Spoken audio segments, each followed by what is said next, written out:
Nocturne Totem may have been the first zombies map, but Verruckt was the zombies map of first. It was the first DLC. It was the first zombies map to ever feature power, the first 4 perks, an Easter egg song. Everything that zombies is, including traps. Zombie traps were introduced in this map. Everything that zombies is, we have to thank the first 4 maps of World at War for being. Because the entirety of zombies is built off these maps. Now last time, we looked at how the gameplay of zombies was built by Nocturne Totem.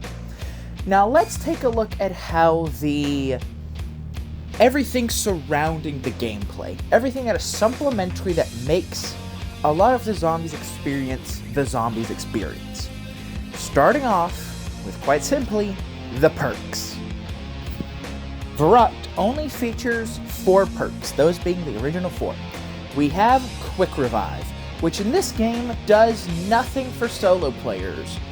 All Quick Revive does allows you to revive players faster.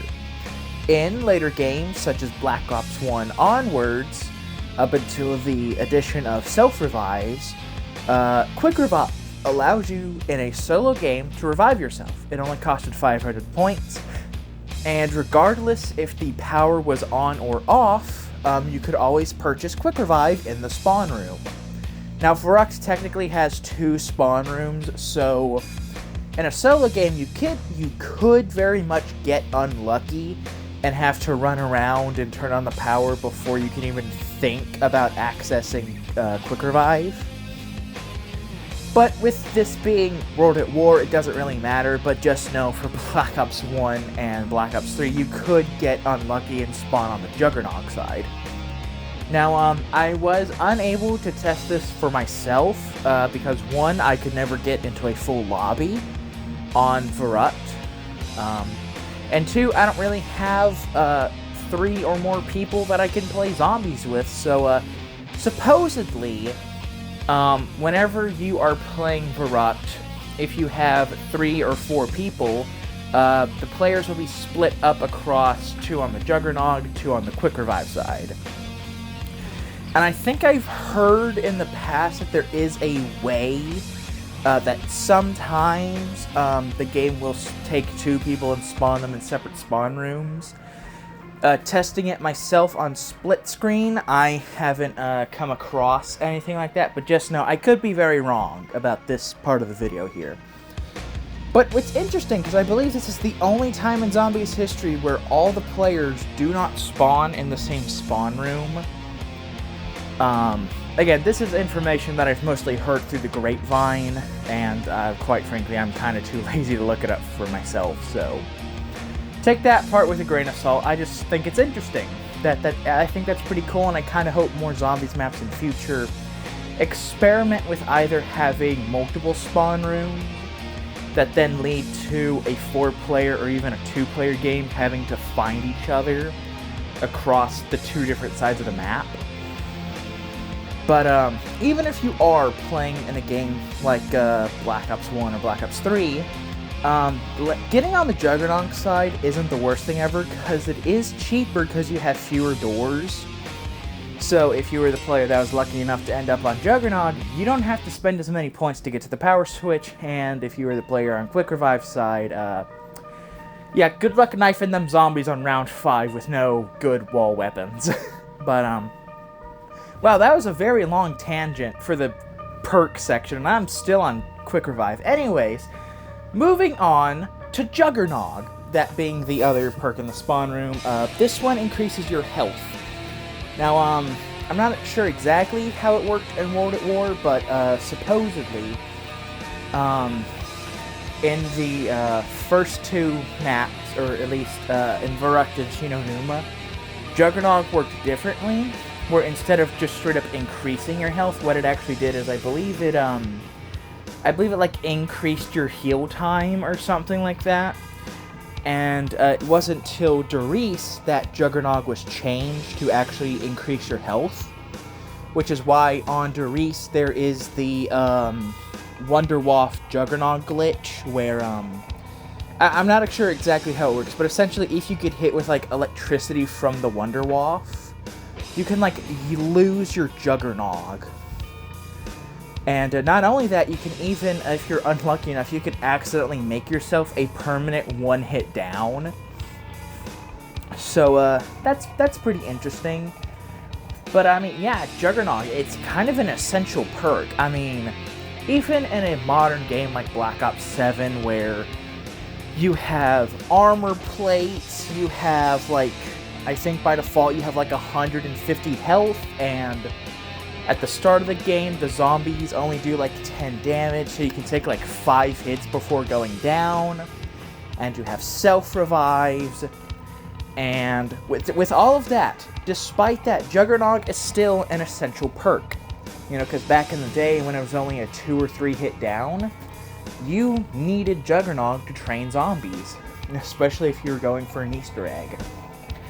I mean, Juggernog was just the essential perk. If you did not buy Juggernog, you were either hitting the Wonder Fizz on, like, a BO3 Nocturne Totem game, or you were just a fucking dumbass who didn't know what you were doing. Because even some of the best zombie players will tell you to always buy Juggernog. It's the most essential fucking perk. And while we're talking about perks that are pretty essential, Speed Cola. Speed Cola is incredibly simple. For 3,000 points, you get the ability to reload your gun faster. Now, this doesn't sound too crazy because, you know, most guns, it's a pretty simple reload. Take out the empty magazine, throw it on the ground, pop in a new one, bang, bang, bang, you're good to go. But then you have things like shotguns, like a double barrel, or, what's the name of it? The BO3 wall gun, that's like 750. I can't remember the name of it, but, you know, it's like a pump action, then you have to reload individually through the bottom of the gun. With a gun like that, yeah, Speed Cola is unnecessary, because you go from slowly reloading 6 shells to, in that same amount of time, reloading 3 shells.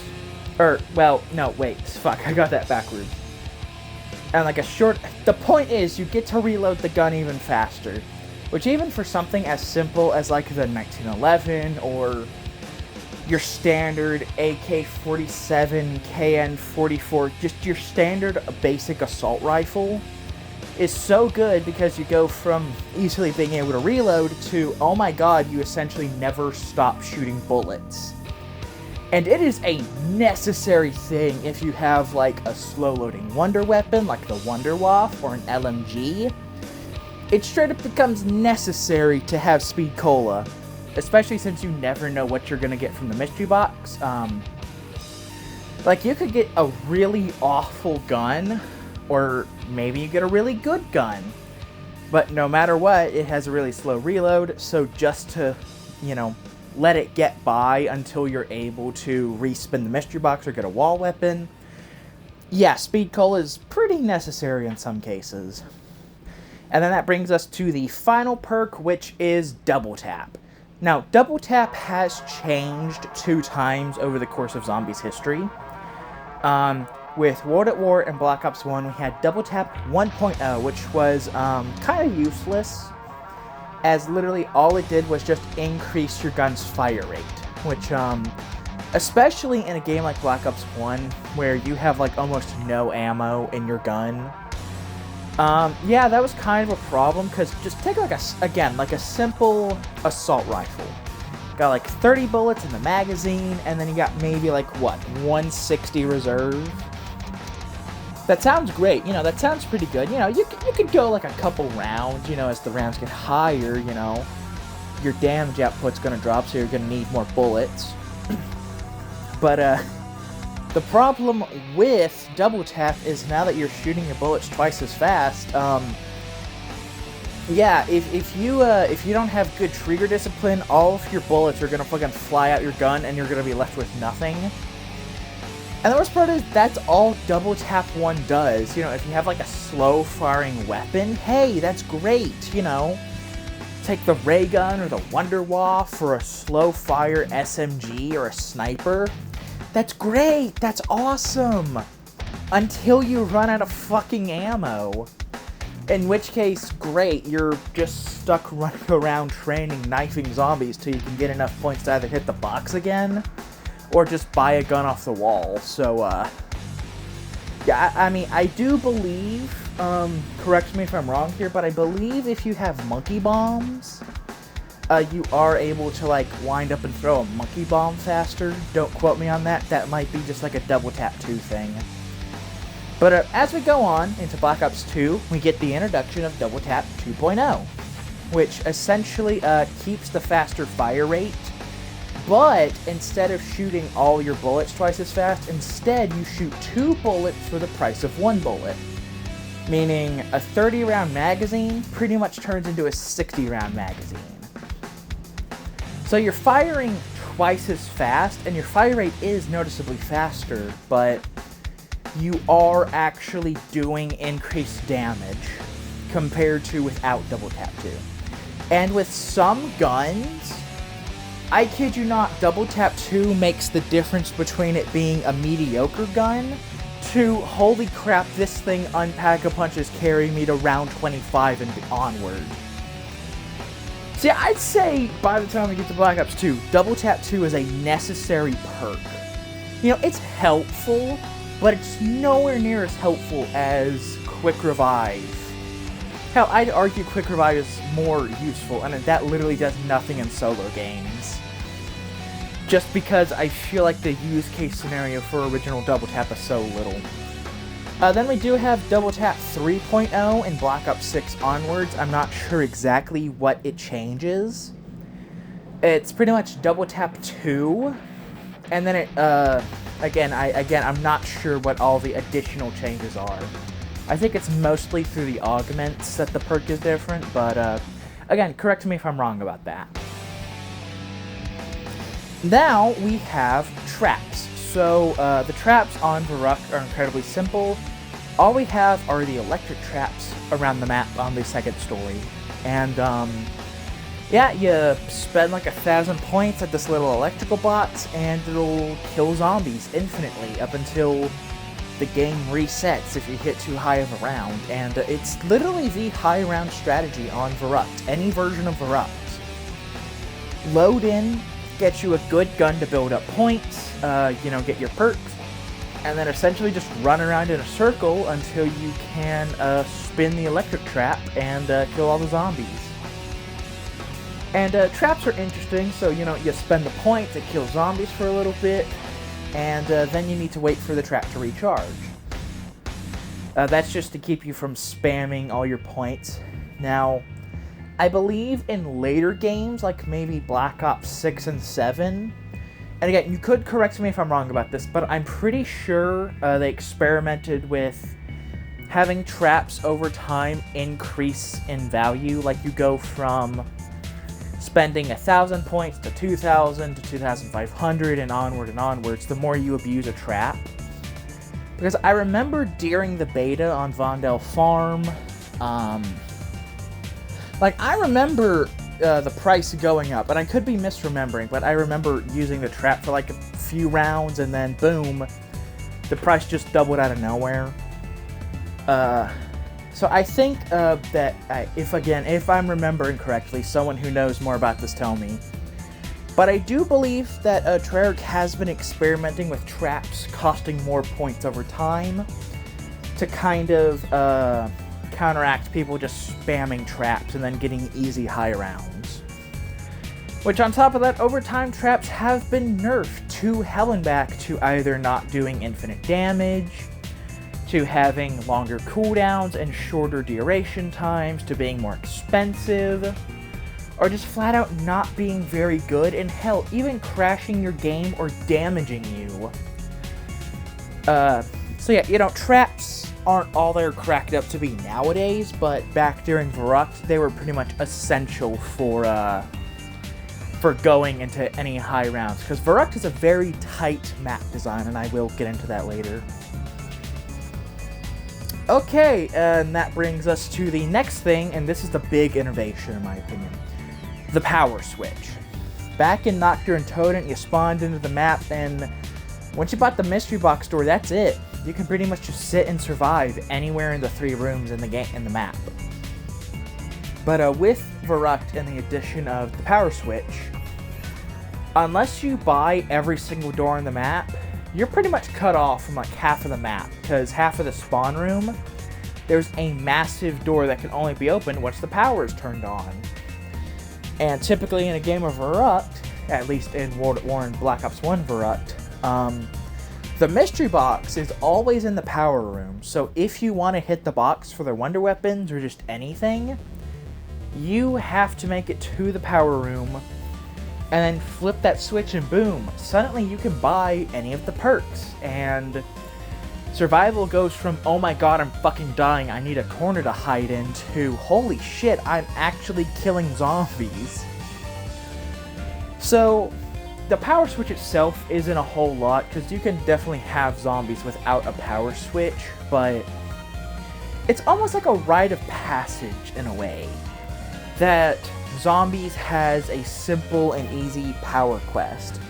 You load into the map, you flip the power switch, and boom, suddenly the lights come on, and that's when the map really begins. And some later Zombies maps definitely play with this. Like, I believe a lot in Black Ops 4, and kind of in Black Ops 3, the power switch essentially becomes part of the quest to unlock Pack-a-Punch. And as Pack-a-Punch was made part of the quest to complete the Easter egg, so was Power, to the point to where Power is like the first step in the Easter egg. And eventually, in some maps, you should have had to start completing Easter egg steps before you could even flip the power switch. Just so that way you can complete more steps, that way you can use Pack-a-Punch, so you can complete more Easter egg steps, just so that way you can do the fucking Wonder Weapon, just so that way you can complete more Easter egg steps, just so that way you could finally beat the map and say, hey, look at me, I got a round 300 Origins Easter egg, my dick is this big. But I definitely like how simplistic and almost kind of pointless the power switch is in Verruckt. I say pointless because realistically, what does it add having to flip a power switch? I feel like in a map like Keynote or Toten, there's almost like a reason not to turn on the power. Because once you do turn on the power in Keynote or Toten, Nova Crawlers start to spawn. And if you've ever played Keynote, you know how annoying those zombies can be. Whenever they explode, whenever you kill them, and they leave Nova gas, but they can also be helpful, because you can use them to damage other zombies on high rounds, and one could argue, at least in later maps, that kind of adds a difficulty option, yes, you have an overall easier time, but now you're stuck with harder zombies spawning more frequently. Or keep the power switch off and have a much more difficult game, but in turn you have easier to deal with zombies, so, I guess that's kind of a thing that is played with when it comes to the power switch, but I don't really know about that. Then we also have the Easter egg song, because that was introduced with Verruckt, and kind of the entire idea of an Easter egg in general. So, in Nocturne Toten, whenever you died and got a game over, a guitar riff would play, alongside Zombie laughing, and the players absolutely loved that guitar riff. To the point to where players were begging Treyarch to release a full version of the song. And so, what did Treyarch decide? Well, with the second Zombies map, Verruckt, if you were to go, if you spawned on the Juggernaut side and went to the Juggernaut side of the power room, you could find 3 toilets. Push the interact button on all 3 toilets, and whenever they flush, you'll hear a door purchase sound, and then boom, the Easter egg song, Lullaby of a Dead Man, begins to play. And it's a really cool song, so they took a simple guitar riff and expanded it into an entire song, and the whole idea of an Easter egg spawned from a simple guitar riff and not into nowadays it's half the reason to play zombies. Not just to survive, not just to hear the cool song that you got a snippet of in the last map, but almost to just the only reason you play zombies is to complete the Easter egg. Even though that kind of goes against the entirety of what Zombies is, that being a survival mode. Now, getting into Verruckt as a survival map is holy shit. You know, Nocturne Totem, as it is not an easy map. It's very tight. There's almost no room to run around. But with Nocturne Totem being the way it is, and how all of World at War Zombies is designed, it is super easy to kind of just camp in a corner with a flamethrower, or save a nuke from the end of one round and complete an entire round in like a second. But Verruckt flips that on its head. Yes, there's still a max 24 zombie count per round, so once you get one full horde, you can pretty much grab a nuke and end the round instantly. Before the zombies even fully spawn into the map, you know, once they're on the map and you hit the nuke, boom, they're dead. But Verruckt does introduce the first ever alternate zombie type, that being the Super Sprinter. Essentially, a Super Sprinter is able to outpace the player. Walking speed, oh yeah, you know, regular sprinters outdo you, but you can always run faster than a zombie. A Super Sprinter? Dude, they're fucking Usain bolting through the map. They're gonna fuck your shit up on Verruckt. And they were such a difficult zombie to deal with, to where I believe they are a Verruckt exclusive zombie. I think a game like World War II Zombies might have experimented with bringing back Super Sprinters, but as far as I'm aware, Super Sprinters are a World at War Verruckt exclusive. So already, that's pretty fucking cool that we're 2 maps in and we already have our first alternate zombie types. But on top of that, Verruckt is such a tight and small map. Like, Nocturne Totem, admittedly, all 3 rooms of that building, you know, they had at least a little bit of space to where, if you knew what you were doing, you could kind of maneuver around the zombies. In Verruckt, if so much as one zombie sticks their little toe into a doorway, boom, you're officially trapped in a room and you are fucked. Yes, you are able to train in Verruckt, just because, you know, you do need, you know, the map was designed to have just barely enough room for you to run around in, but, it is such a tight map to the point to where the training strategy is to literally get the zombies as close up against the wall as you can, and then just try your damnedest to run past them without getting your shit smacked. Which is why Juggernog is partially such a necessity perk. Because, you know, without Juggernog, you're gonna take 1 hit, 2 hits, boom, you're dead. With Juggernog, you can at least, you know, pass by the train and be left on a red screen, and all it takes is 1 zombie windmill to kill you.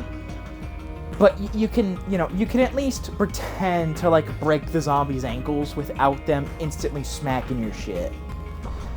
So, that's just, one thing that I did kind of appreciate about Verruckt was how difficult as a survival map it was. But at the same time, the thing that, was really annoying is just how difficult and tight everything was. Nowhere on this map is there an open area for you to just easily, like, loop the zombies around. It's quite literally either run around in a very small circle where so much as 1 zombie breaks formation and goes the other way, you're fucked. And if the zombies don't break formation, you can literally only use the trap and pray to God you don't die. Otherwise, you're pretty much stuck having to run a full loop around the map, praying to God none of the zombies respawn in front of you. And that's just really cool, you know, that's like really awesome.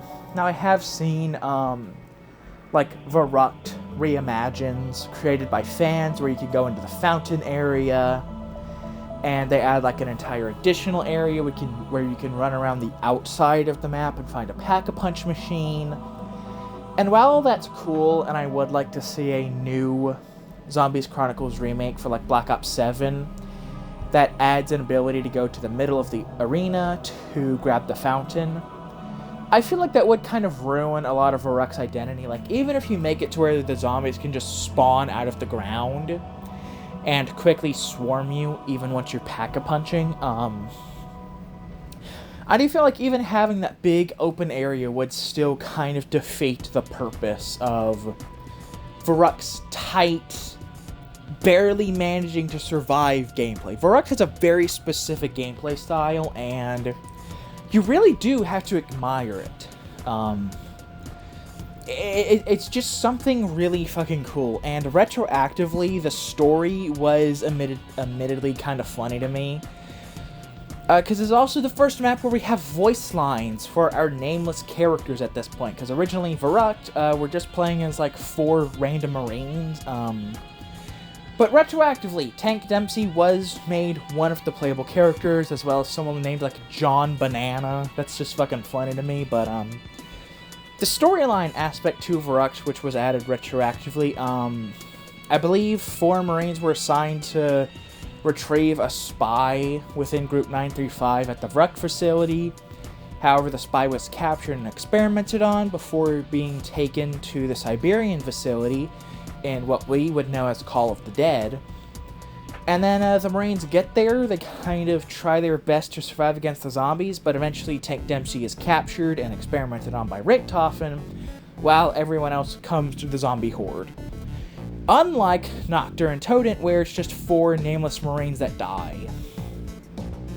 And even then, on the Verruckt version of the map, or at least in World at War, there's still nameless Marines that just shout generic Marine phrases. But in later versions, and later re-releases on Black Ops 1 and Black Ops 3, Noctur and Todent will have completely silent characters, and then on Verruckt, that's when your playable characters will start to say their voice lines. Because, admittedly, yes, in all future remakes, you still play as the classic 4 characters on these maps, even if they're not supposed to exist yet. So that's really cool, and with all that being said, I think I'm ready to dish out my my final ratings for Verruckt. All in all, I think I want to give this map a solid 8 out of 10. I don't remember what I gave Noctur and Todent. I think I also gave it a solid 8 out of 10. And I think Verruckt is a worthy successor to Noct. And I think everything that it introduced is so integral to zombies that it would be a slap in the face to give this map anything less than an 8. So, all in all, that's really fucking awesome, and I would like to introduce what I call the survival difficulty. Noctur and Todent, I'd say it's like a medium difficulty.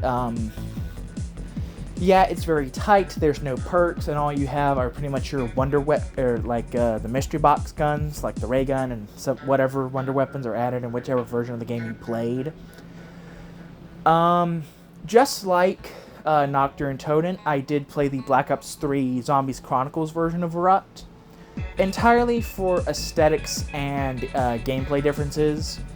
I will also play Zombies Chronicles for Shin Onuma, but to race, I will go back and play World at War in the Black Ops 1 version, just have a more authentic experience, because the Black Ops 3 remake is the Giant, and that is technically a different map, because it has completely different storyline implications.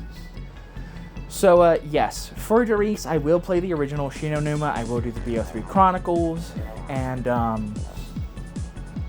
but yes, even on a game like Black Ops 3, with much easier mechanics, the Wonder Fizz with much more perks, and a shit ton of additional wonder weapons, like the Wonder Waff and Black Ops 1 having the Winter's Howl, I will still say Verruckt is a solid hard map. Like, that is hard.